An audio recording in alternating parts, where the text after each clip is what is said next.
நாம் எப்போவுமே ஜாலியாக தாண்டா இருப்போம். இதே மாதிரி ஒரே ஹெட்ஃபோனில் பாட்டு கேட்டுன்னு என்ன இப்போ ரஹ்மான் பாட்டு கேட்குறோம், இன்னும் கொஞ்சம் வருஷத்தில் உன் பாட்டு கேட்போம்.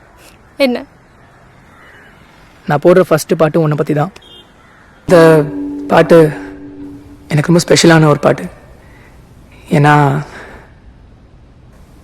நானே எழுதி பாடின ஃபர்ஸ்ட் சாங் இதுதான். எனக்கு அந்த டைமில் ரொம்ப ஷாக்கான மேட்ரே நீயும் வினோத்தும் பிரேக்கப் ஆனது தான்.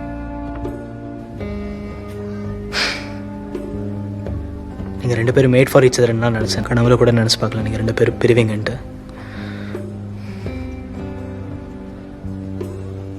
நான் ஏதோ ஹையில் பேசுகிறேன்னு நினச்சிக்காத. நானும் வினோத்தும் எல்கேஜிலேருந்து ஒன்றா படிச்சிருக்கோம். அவனை நல்லா தெரிஞ்சதுனால சொல்கிறேன்.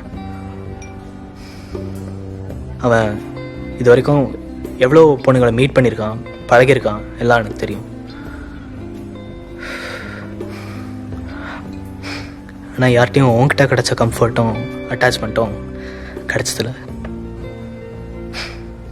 இனிமேல் அவனுக்கு கிடைக்குமான்னு அவனுக்கே தெரியாது.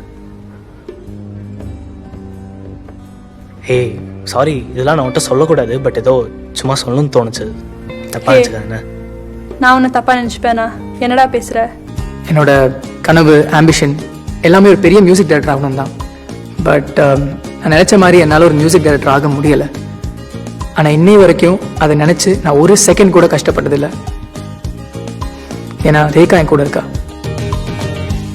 அதுதான் எனக்கு ரொம்ப முக்கியம். She makes my life complete.